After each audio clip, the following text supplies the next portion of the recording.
welcome to this No Man's Sky review. Now, I'm doing this review because they've recently added in a, sort of recently, I think it was a month ago, about that amount of time. Now you can play in 3 different modes and they're on the screen there. So there's normal mode, which is the original game pretty much, survival mode, so I think you can build stuff, and I think it's a bit harder to survive and collect materials and things. And then there's creative mode. Creative mode is literally like you can just build as much as you want, buy whatever you want, you've got unlimited everything. So I thought I'd do a review of this game because it's got a lot of crap for it, especially around its release time. So I want to just talk about the bad things about the game and why it got a lot of crap in the first place. And I think the immediate issue is an immediate issue for most games, and why they're instantly just thrown away is performance. A lot of people couldn't run the game, and then if they could, it wasn't a smooth experience. I mean, even here, when I try and load the game, you can see I get lag spikes, and this is after the update.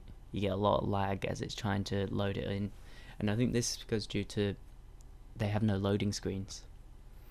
And that seems like a great idea until you get these performance issues mid-game, because it doesn't have a loading screen to sort everything out beforehand.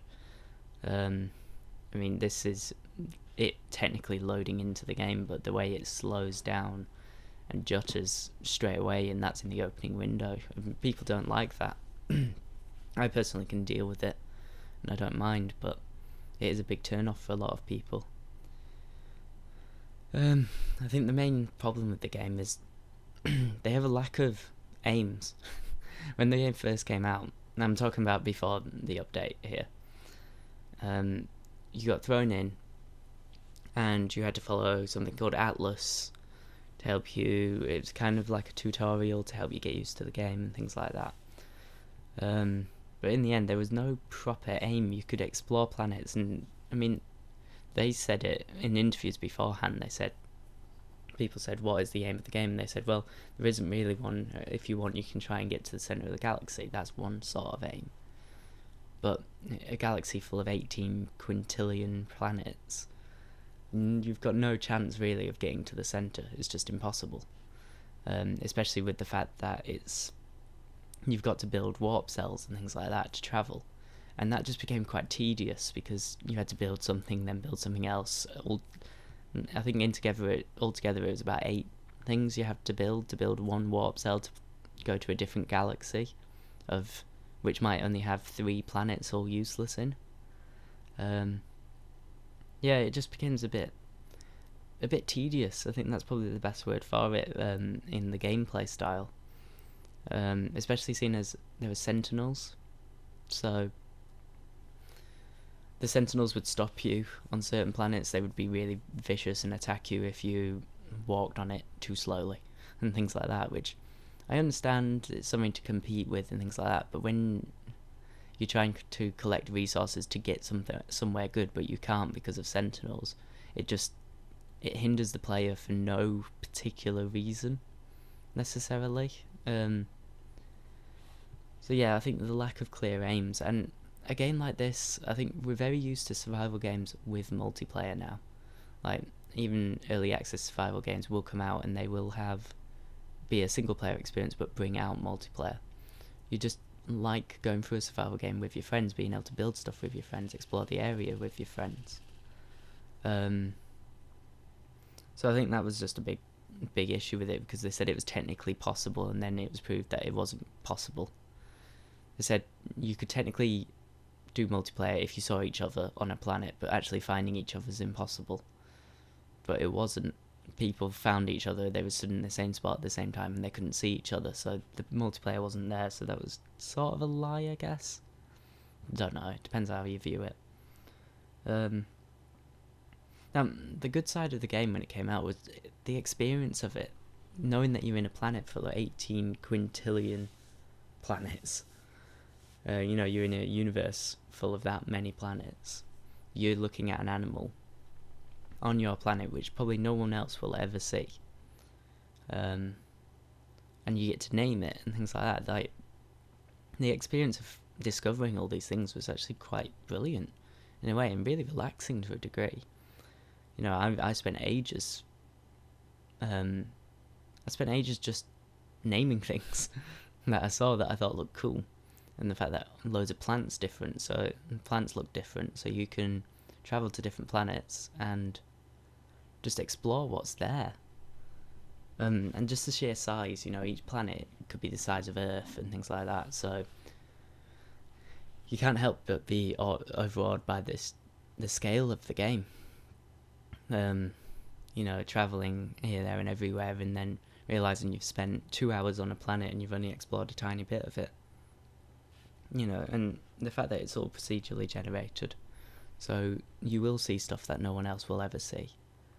And everything is different. You're never going to see the same thing twice, pretty much. You'll see similar things, but you won't see the exact same thing. But I think the big problem was when a lot of people were so against the game when it came out and wanting refunds and things. Hello Games as a company kind of went dark on the internet. For a long time they went dark, and I can see their reasonings for it. A lot of people were angry because of their advertising of the game. They didn't really publicly represent themselves very well. You know, they promised a lot of things to be in the game. Even if they didn't mean to necessarily promise it, it came across as promises of what will be in the game. So I can see their reasoning for wanting to go dark. They didn't want to throw around saying we're going to do this, this and this if they weren't going to do it. And if they were getting shot down for things they said before, why should they be talking now? So I completely understand it, but at the same time there were hundreds of fans, thousands of fans, who loved the game, who loved the idea of the game and were really enjoying it, who were then looking to the developers for support. They were looking for updates, and they were supporting the developers. You know, I saw a lot of tweets going to the Hello Games account saying, hey, we still love your game, don't listen to all the crap you're getting and things like that. And just getting nothing back, not getting anything in their Twitter account, not getting anything anywhere about what they were planning to do with the game. So it seemed like they'd just given up on it, which obviously we know they haven't because they've updated it now, but at the time it did seem like they'd given up on it. So after the update, how much has actually changed? Now, the bad things after the update is that there still are a lack of aims in the game. Like, there's only so much you can do still. In creative mode, obviously, you can build to your heart's content and go travelling to your heart's content, but if anything, I feel like that diminishes survival mode. I mean, I know a lot of games have creative and a survival mode, but I just feel like, why would you struggle on No Man's Sky on the survival mode when the aim of the game anyway is to explore, when you can just go on creative and explore? I mean, that's what I'm playing in this gameplay playing now, is I'm playing creative mode, because it's just easier. It's like playing No Man's Sky the way I wanted to play it, to a degree. But you still don't necessarily get an aim. I feel like this could be improved if they had some sort of story. I know it's not meant to be a linear game and things like that, but I think people are very used to linear games. We're used to open world games now, but games like GTA 5 have a story, games like Assassin's Creed have a story. We're used to open world games with something to do in them, you know, some sort of direction. I mean, and the game after the update is still basically the same experience. There's not anything completely. I mean, you can build now, and you can buy freighters and stuff, but it's still really the same experience. But I'd say one thing is that it's a step in the right direction. The fact that they've actually updated it, and they're saying they're going to bring out more updates soon. There can actually be a fan base around it now.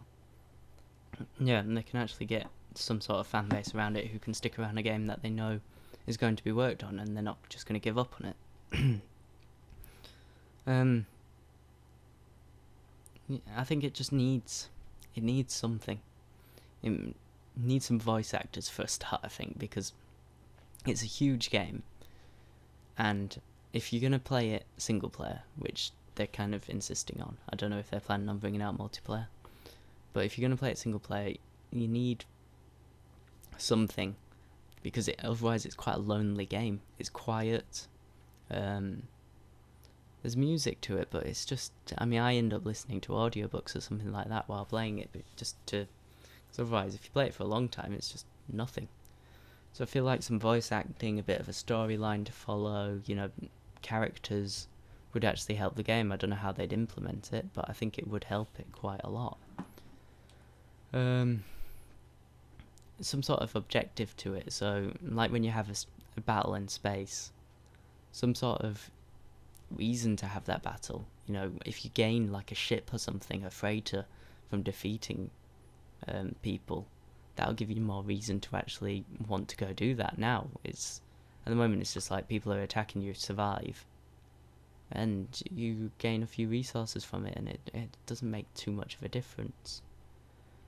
And I really do think if they added multiplayer into this game, it would be a huge game changer, because exploring a universe this big with your friends could be fun.